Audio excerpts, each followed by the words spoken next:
Hi everyone, so Sonic the Hedgehog 3, the movie, is coming out very soon, or is out when you're watching this video. I really enjoy the Sonic the Hedgehog movies. I really love them. I'm kind of a fan, honestly. They are really good stories, and I've actually never played any of the video games, so that's what I'm going to be doing in this video. So for this video, for the first time, I'm going to play some of these Sonic games throughout the years that have been released. I have 4 different games lined up for this. The first is Sonic 2 from 1992, such an old game. The next one, the second game, is Sonic Adventure 2 from 2001. And then the third one is Sonic Mania from 2018. This is more recent, but not too recent. The fourth one is Sonic X Shadow Generations, which released in 2024 this year in October, so not even that long ago.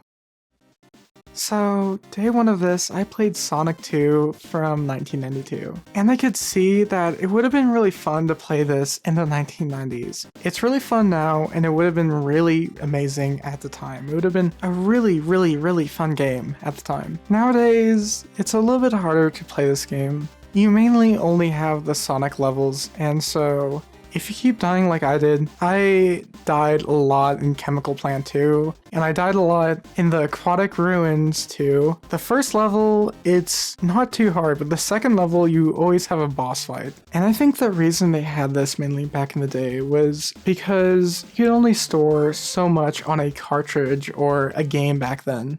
So I think they made the difficulty harder because you could only store such little on a game cartridge back then, so you just raise the difficulty, and so you have more time to play the game in total. It takes more time to beat the game because it's actually harder, and so that's why more games now are less hard than they used to be. I found the thing that was killing me most in this game was the water, and the water sound when you drown is so menacing, it's so scary. I just can imagine what it's like to play this in a room, dark, and just playing, and then you're drowning and you hear that just scary ass sound. That sound and that visual would be so scary to see as a kid in the 1990s.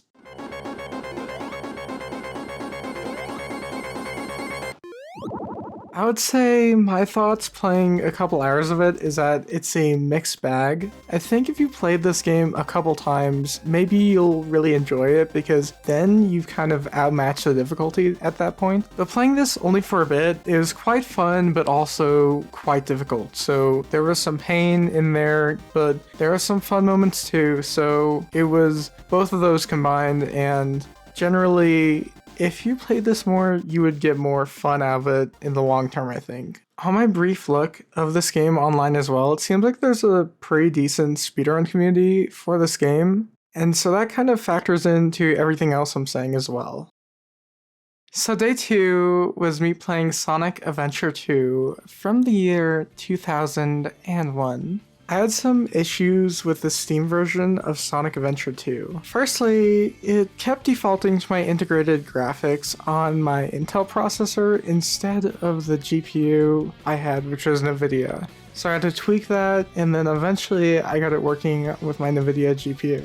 The other issue was this was apparently running too fast. The game was running too fast. I didn't think it was running too fast at first, but eventually I kind of caught on to it. And so, but it's a Sonic game. You expect it to be fast, but apparently it was too fast. So on my first day of playing this, I did not have that speed down. It was too fast. It was playing too fast. But on the second day of playing it, I did fix it. It was actually a pretty hard game with that extra speed increase. There was also some issues with the cutscenes and the dialogue in the cutscenes. But I didn't fix that, mainly because I was just focused on actually being able to play the game, and that wasn't too big of a concern with all the story and all that. And even then, I could understand a lot of the story, even with the fucked up cutscenes. Anyway, let's talk about the game. So I really, despite the hardness, it was pretty hard considering the way that the game was sped up. But even with that, it was really fun. I enjoyed it a lot. First of all, the music just slapped. It was amazing music. And I really love the gameplay system. Basically, you have your Sonic levels where you just play as Sonic and you do your typical fast, kill things and go fast and all that and collect rings. Then you have your Tails missions. Then you have your Tails levels. Basically, the Tails gameplay is you're in a mech trying to survive. You move slower than Sonic, and you use your missiles to basically defend yourself against the robots. While with Sonic, a lot of the enemies you can just zoom past. So the Tails gameplay is a little bit more tech-oriented with all these mechs and cars, and it has some of that older platformer energy where you're having to do obstacles and jumps to make it to the end of the level or the next checkpoint. Then there's my favorite gameplay in this game, which is the Knuckles gameplay. You're basically digging around, searching for emeralds. And you can like dig around and explore, and if you get damaged, you can just go dig in the wall and get some rings. It's like so amazing because you just go and dig and then you get rings and you just have another hit before you're dead. It's just amazing. So ultimately, having these 3 different gameplay experiences in one interlinked together, it's just amazing because if you get tired of one part of the game, one fight, and you get over it, you completely have a different experience you're going to have after that. So it's always fun to get to that next part and see what's going to be around the corner. So despite the difficulty, when you have something to look forward to like that, it's just amazing and beautiful. And when you have a lot of new experiences with all these different characters, it's also really great. So playing Sonic 2, then jumping onto Sonic Adventure 2, you can really see the difference. Sonic 2 is more about passing the time, while Sonic Adventure 2 is just raw fun. Sonic Adventure 2 is fun and just amazing and pure fun. It's honestly just pure fun. That's the way I can describe it. I don't know what else to say for it. It's enjoyment. So that's my takeaway on Sonic Adventure 2. I really love the gameplay elements and the way you do the game. It's really fun, and I really like going back to this game and playing it. I might even beat it in the future. On day 3, I played Sonic Mania from 2018. I don't necessarily have too much regarding Sonic Mania, but it does feel like a revitalization of that Sonic 2 game I played on day 1. They added some cool minigames, they have really cool new features, new ways to move around the level, and just really cool new things that are creative and fun. There's even a new level that I saw called Studiopolis instead of my Angelic Ruins where I got to in Sonic 2 right after Chemical Plant. I got to Studiopolis. And Studiopolis is this cool little film-like Hollywood type setup with popcorn, with billboards and stuff, and I really liked that level. It was really fun and nice. And so, my thoughts with Sonic 2, the few hours I played it, I think that the new additions, the new creatures, the new features, the new parts of the game, I really enjoy. The new map too, it's really great. The difficulty of the game, I think it's around Sonic 2 levels from 1992.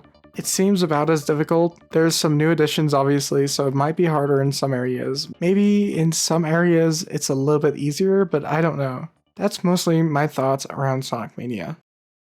On day 4, I decided I wanted to go back and play more Sonic Adventure 2. Before playing on this day, I did go back and fix the game speed issue. So the gameplay you are currently seeing should be the correct game speed. This first level with Knuckles was really fun. I really enjoyed going around hunting for these emeralds. This Tails minigame with this car was very interesting. That being said though, the car handling was very, very bad. It was very poor. It was not good car handling. This Tails mission had a really cool little location it was set at.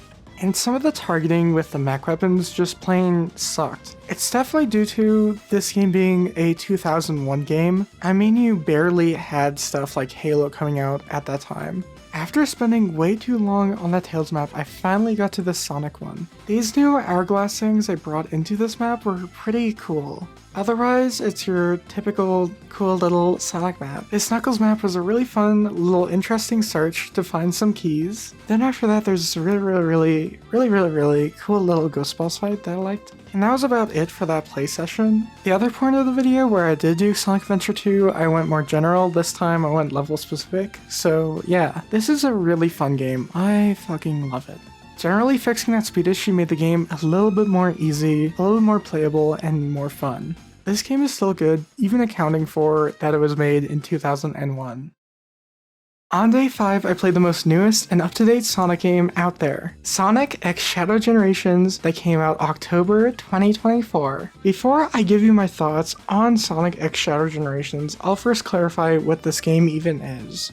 Sonic X Shadow Generations comes in two parts, Sonic Generations and Shadow Generations. Sonic Generations is a 2011 game bundled in Sonic X Shadow Generations. This version of Sonic Generations comes with updated graphics to match its Shadow Generations counterpart. And then Shadow Generations is completely new for 2024. I really like this Sonic Generations gameplay because it's 2D and 3D combined together. I just really like that. It's kind of fun combining those two because you got the best of both worlds, basically. The difficulty of Sonic Generations is quite low. In this Sonic game, when I finish the maps, I usually get a B or an A. In the other games, I kept getting E's, which is the lowest rank, I think. The difficulty also remains the same for Shadow Generations. So overall, playing this game, playing this experience of both games, it's pretty dang consistent. Difficulty is about the same, and the graphics are about the same, so these two games really work together. The actual cutscenes were really great, mostly because they actually worked. Unlike Sonic Adventure 2. I really like this game for being so fun to play. It was really fun to play. I'm definitely gonna have to finish it at some point. It's so fun, from the missions, to the difficulty, to the story, to the abilities. It's all fun with this game. It's a really, really fun game. And so this was my first game playing with Shadow. I could have done this in Adventure 2, but I didn't. Probably should have. Maybe? I don't know. But playing as Shadow, it's so fucking fun. Just destroying stuff and being a menace. It's so fun. This game, in both its modes, the Shadow Generations and the Sonic Generations, they both have two different ways to play. And so that really breaks up the gameplay too. I don't even know if I would even get bored or unhappy with the game, but it's nice having multiple different ways to play in case you do get bored. But the gameplay is just so good that I don't even know if I would. It's just such a good game. Ultimately, this has the fun of Sonic Adventure 2 without all the issues with compatibility and all that. Of course, if you were to play it on a console, maybe it would be a different story with Sonic Adventure 2, but I played it on a PC, so yeah. My overall thought on Sonic X Shadow Generations is that it's really great and amazing. It's pretty much a perfect Sonic game, so if you want to play Sonic, this is a really, really good game to play.